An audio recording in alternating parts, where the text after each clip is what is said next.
नमस्कार, उम्मीद करता हूँ आप सभी बहुत ही बढ़िया होंगे। अगर आप इंतजार कर रहे हैं बिहार पुलिस में दरोगा भर्ती यानी एसआई की भर्ती का, तो आप सभी के लिए मैं अच्छी अपडेट यहाँ पे देने वाला हूँ 2024 में होने वाली बम्पर वैकेंसी के बारे में। आप सभी को पता है कि लास्ट 2023 वाली भर्ती 1275 वैकेंसी के लिए निकाली गई थी, लेकिन यहाँ पे इस बार आप सभी की जो पदों की संख्या रहेगी वो लगभग 2000 आपको देखने के लिए मिलेगी। तो इस भर्ती का पूरा प्रोसेस आपके साथ में शेयर करूंगा कि क्वालिफिकेशन क्या चाहिए, फिजिकल कैसे होता है, सिलेक्शन प्रोसेस क्या रहेगा। तो वीडियो के लास्ट तक आप बने रहिएगा ताकि आपको सारी चीजें क्लियर हो जाएं। वीडियो पसंद आए तो वीडियो को लाइक शेयर करके चैनल को सब्सक्राइब कर लें और बेल आइकन पे प्रेस कर लें ताकि फ्यूचर में आने वाली हर एक अपडेट का नोटिफिकेशन आपको सबसे पहले मिलता रहे। आगे बढ़ते हैं और पूरी जानकारी आप सभी के साथ शेयर करते हैं, तो हर एक चीज आप सभी को इस वीडियो में क्लियर हो जाएगी नोटिफिकेशन वगैरह के बारे में। तो यहाँ पे सबसे पहले अगर हम बात करें तो देखो एज लिमिट की बात कर लेते हैं। तो यहाँ पे मिनिमम जो आपकी एज होनी चाहिए मेल एंड फीमेल के लिए दोनों के लिए 20 साल रखी जाती है और मैक्सिमम एज लिमिट रहती है 42 साल। अगर आप जनरल और ईडब्ल्यूएस कैंडिडेट के मेल कैंडिडेट हैं तो 37 साल रहती है और जनरल और ईडब्ल्यूएस फीमेल कैंडिडेट के लिए 40 साल का क्राइटेरिया रहता है। इसके अलावा अगर हम बात करें एजुकेशन क्वालिफिकेशन के बारे में तो यहाँ पे बैचलर डिग्री आपके पास होनी चाहिए। अगर आपके पास कोई भी स्नातक डिग्री है किसी भी स्ट्रीम में, भले आपका साइंस में है हो, कॉमर्स में हो या फिर आर्ट्स में हो, आप इसके लिए अप्लाई कर सकते हैं। अगर बात करें तो नागरिकता, यहाँ पे कोई भी इंडियन कैंडिडेट इसके लिए अप्लाई कर सकता है, जरूरी नहीं कि बिहार का ही कैंडिडेट हो, आउट ऑफ बिहार वाला कैंडिडेट भी इसके लिए फॉर्म अप्लाई कर सकता है। आगे बढ़ते हैं तो यहाँ पे आप सभी को बता दें तैयारी के लिए बहुत सारे कैंडिडेट पूछते हैं, तो टेक्स्ट बुक में आप सभी के लिए ये ऑफर चल रहा है, सेल चल रही है, जिसमें फ्यूचर ऑफिसर सेल आप सभी को मिल जाएगी, जिसमें 699 रुपए वाला ईयरली टेक्स्ट बुक पास आपको केवल 615 रुपए में मिल जाता है। इसके लिए आपको कूपन कोड यूज करना होगा SDR, जिससे आपको 12% का डिस्काउंट मिल जाएगा। तो अभी जाके आप बाय कर सकते हैं। साथ ही में सिलेक्शन पाओ फुल रिफंड ले जाओ भी आप सभी को मिल रहा है, यानी आफ्टर सिलेक्शन आप क्लेम करके ये अमाउंट रिफंड ले सकते हैं। और सबसे बेस्ट बात यह है कि आप सभी एग्जामिनेशन की तैयारी एक ही प्लेटफॉर्म से कर सकते हैं। तो यहाँ पे सभी एग्जामिनेशन के लिए टेस्ट सीरीज आप सभी को ईयरली टेस्ट बुक पास प्रोमो में मिल जाती हैं, जो कि आपकी 1 ईयर की वैलिडिटी के साथ आता है। तो यहाँ पे फटाफट से जाके आप एनरोल कर सकते हैं। बिहार पुलिस एसआई के लिए अगर हम बात करें तो प्री प्लस मेंस दोनों के लिए आप सभी को मिल जाते हैं। यहाँ पे आप देखेंगे लास्ट अपडेट आपका 12 सितंबर 2024 को हुआ है, तो रिसेंटली इसे अपडेट किया गया है। 2.5 लाख से अधिक बच्चे ऑलरेडी एनरोल्ड हैं, तो आप भी इसमें एनरोल कर सकते हैं, जिसमें आप सभी को 589 प्लस टोटल टेस्ट मिल जाएंगे। तो आप सभी जाके अभी से अपनी तैयारी शुरू कर सकते हैं। बेस्ट क्वालिटी का कंटेंट आपको मिल जाएगा, लिंक आपको वीडियो के डिस्क्रिप्शन में दिया गया है, वहां से जाके आप इसके लिए एनरोल कर सकते हैं। आगे बढ़ते हैं पॉइंट नंबर 2 पे। तो देखो सिलेक्शन प्रोसेस समझ लेते हैं। तो सबसे पहले होता है आपका प्रीलिम्स एग्जामिनेशन। प्रीलिम्स एग्जामिनेशन को क्वालिफाई करने के बाद फिर आपका मेंस एग्जामिनेशन होता है, और जो कैंडिडेट मेंस एग्जामिनेशन को क्वालिफाई कर लेते हैं उन्हें फिजिकल एफिशिएंसी टेस्ट और पीएसटी के लिए बुलाया जाता है, जिसके लिए वैकेंसी के 6 गुना कैंडिडेट क्वालिफाई होते हैं। फिर इसके बाद होता है आपका डॉक्यूमेंट वेरिफिकेशन और सबसे लास्ट में आपका मेडिकल एग्जामिनेशन के बाद फाइनल मेरिट लिस्ट आपकी जारी कर दी जाती है। तो ये रहता है सिलेक्शन प्रोसेस। अगर हम इसमें बात करें, सबसे पहले आप देखेंगे यहाँ पे जो आपका प्रीलिम्स एग्जामिनेशन होता है, इसका पैटर्न आप सभी को दिया गया है, जिसमें आप सभी देखेंगे करंट अफेयर्स और general knowledge and general awareness के आप सभी से 100 क्वेश्चन पूछे जाते हैं। हर एक क्वेश्चन के लिए 2 नंबर आपको दिए जाते हैं। 200 नंबर का आपका पेपर होता है, 2 घंटे का आपको समय दिया जाता है। इसमें नेगेटिव मार्किंग भी आपकी होती है, 1/10 की आपकी नेगेटिव मार्किंग होती है। प्रत्येक गलत उत्तर पर 0.20 अंक आप सभी के डिडक्ट कर लिए जाते हैं। तो ये आप सभी का यहाँ पे होता है। साथ ही में यहाँ पे आप सभी को बता दें, ऐसे कैंडिडेट जो 30% से नीचे मार्क्स करते हैं वो मेंस एग्जामिनेशन के लिए क्वालिफाई नहीं हो सकते।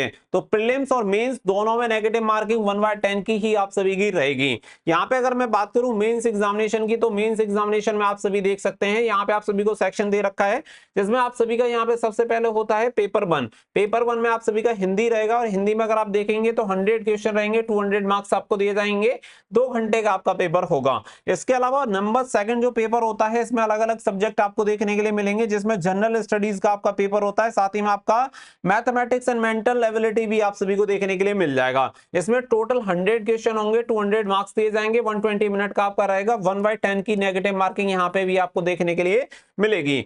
जनरल स्टडीज में जैसे आपका जनरल साइंस हो गया, सिविक्स हो गया, इंडियन हिस्ट्री हो गया, इंडियन जियोग्राफी हो गया, मैथ हो गया, और मेंटल एबिलिटी टेस्ट के क्वेश्चन आपको देखने के लिए मिलेंगे। तो ये आपका प्रीलिम्स एंड मेंस का जो सिलेबस है वो मैंने आप सभी के साथ शेयर कर दिया है। अब इससे आगे अगर हम यहाँ पे बढ़े तो यहाँ पे आप बात आती है आपके पीएसटी की, यानी फिजिकल स्टैंडर्ड टेस्ट आपका क्या होना चाहिए।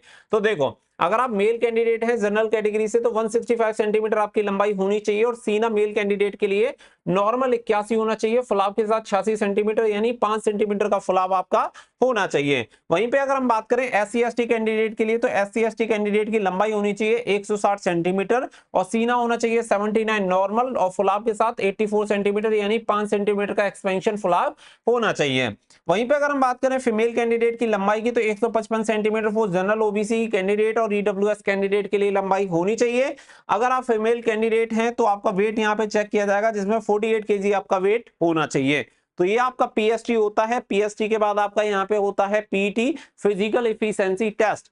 इसकी अगर मैं बात करूं तो देखो मोस्ट ऑफ कैंडिडेट क्या करते हैं, रिटन एग्जामिनेशन की तैयारी अच्छे से करते हैं और वो एग्जामिनेशन को भी निकाल लेते हैं, प्रीलिम्स को भी निकाल लेते हैं, मेंस को भी निकाल लेते हैं। लेकिन यहाँ पर आके मोस्ट ऑफ कैंडिडेट क्या होते हैं कि यहाँ पे फेल हो जाते हैं क्योंकि वो पढ़ने में तो अच्छे होते हैं लेकिन यहाँ पे क्या रहता है कि उनका फिजिकल बढ़िया नहीं होता। तो आप एक चीज समझ लो कि अगर आप फिजिकल क्वालिफाई नहीं कर सकते हैं तो फिर आपका प्रीलिम्स मेंस निकालने का कोई फायदा नहीं है। अगर आपको लगता है कि आपसे कभी भी फिजिकल क्वालिफाई नहीं होगा तो फिर बेकार है इसमें फॉर्म भरना। अगर आपको भाई हर हाल में 2 सितारे वाली नौकरी चाहिए तो आपको प्रीलिम्स भी निकालना पड़ेगा, मेंस भी निकालना पड़ेगा और फिजिकल भी निकालना पड़ेगा। यानी कि हर स्टेज की तैयारी आपको करनी पड़ेगी।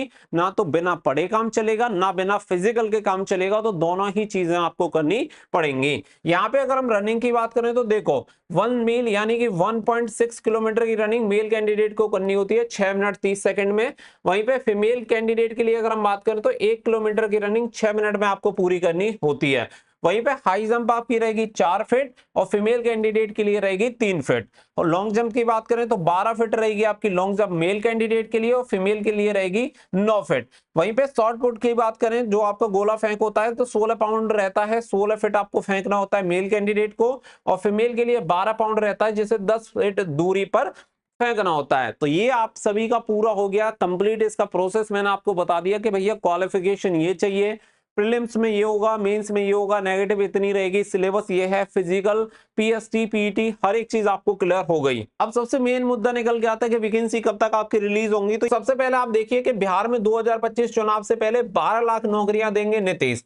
बिहार में CM ने गांधी मैदान में तिरंगा फहराने के बाद कहा, तो ये सारी चीजें यहाँ पे आप सभी को देखने के लिए मिलेंगी और लगातार आप सभी को इस तरीके की चीजें देखने के लिए मिल रही है कि बिहार में लगातार ये प्रक्रिया चलाई जा रही है जिससे ज्यादा से ज्यादा वैकेंसी निकाली जा सके, जिससे कि अगली बार जब भी इलेक्शन हो तो इलेक्शन में ये बोला जा सके कि भाई हमने इतनी नौकरियां दी हैं। और आप सभी जानते हैं कि गवर्नमेंट चाहती है कि हर हाल में हमारी ही सरकार बनी रहे, इसके लिए ज्यादा से ज्यादा वैकेंसीज निकाली जा रही है क्योंकि बिहार में वैकेंसी की जरूरत भी बहुत है क्योंकि वहां पे बहुत सारे विभागों में पदों की संख्या जो है रिक्त चल रही है और ये सरकार प्रयास कर रही है कि वहां पे जो भी पदों की संख्या रिक्त चल रही है उन्हें समय से भराया जा सके।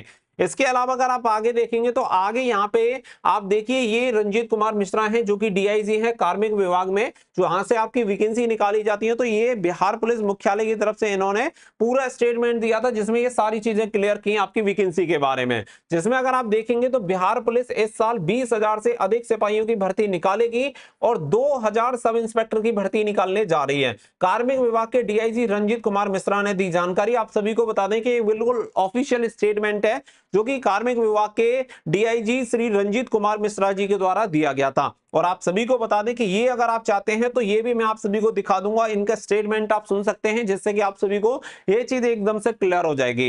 पहले अगर हम बात करें तो बिहार पुलिस SI में लगभग पदों की संख्या 1000 थी, यानी 1000 लगभग पद यहाँ पे निकाले जाने थे, लेकिन अभी पदों की संख्या लगभग बढ़कर 2000 हो चुकी है। तो यहाँ पे जो इस बार आपको पदों की संख्या देखने के लिए मिलेगी 2000 प्लस ही आपको देखने के लिए मिलेगी। तो इसके लिए जी जान से अपनी तैयारी में जुट जाइए क्योंकि एक दिन की तैयारी में आप कभी भी बिहार पुलिस में SI की एग्जामिनेशन को क्रैक नहीं कर सकते हैं। इसके लिए एक लंबे समय के लिए तैयारी आपको चाहिए, तो अच्छे तरीके से तैयारी करिए ताकि इस बार आपका सिलेक्शन निश्चित तौर पे हो पाए। आगे की जो भी इससे रिलेटेड इंफॉर्मेशन होगी वो आप सभी को मैं शेयर कर दूंगा। बाकी का इस भर्ती के बारे में जो भी न्यू कैंडिडेट है उन्हें सारी चीजें क्लियर हो गई होंगी। तो जैसे इसके रिलेटेड कोई भी अगली अपडेट आएगी आपको मिल जाएगी, तो कनेक्टेड रहिएगा। मिलते हैं नेक्स्ट वीडियो में, फिलहाल के लिए बस इतना ही। So thank you for watching.